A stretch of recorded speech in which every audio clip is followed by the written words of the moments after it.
Here we go. And action.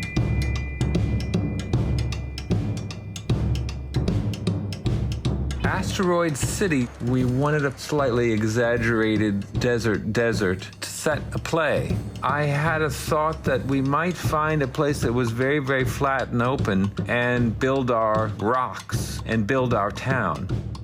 The place where we filmed, Chinchon, about an hour from Madrid. Well, if you want flat land and you decide you want to shoot in Europe, I think you'll soon find yourself in Spain. Quite a perfect spot for us to do this, and with the right amount of room. Another 10 paces forward, Sandy.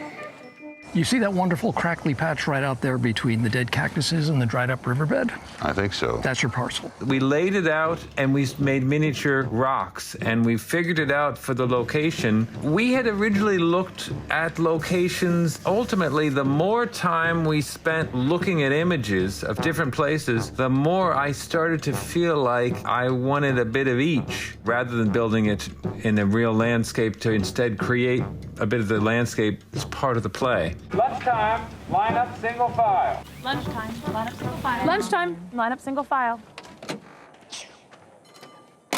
My word, it's hot. Asteroid City, the town itself, slowly in the course of time, Adam Stockhausen and I working together on this, I guess the thing was to try to make buildings that were as evocative of the time as we possibly could, and as interesting as they could be, and the place always needed to have a certain mystery. You know, there's a freeway on-ramp there that goes to nowhere. There's a crater on the edge of the town, and an observatory, and the various things we needed for our story. We built it all, and the great thing was that it was a place where we could work with a very small group.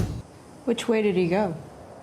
Well. Once it was built, we could be a tiny group in this, what seemed like an abandoned town. We could golf cart ourselves to the set every day and back home and work just the way I like to work, which is the actors come to the set ready to shoot, already in costume, and there's no trailers and there's no trucks anywhere that you can see them, and we can be a bit like a student film. So we were a student film on an enormous giant set in the middle of Spain.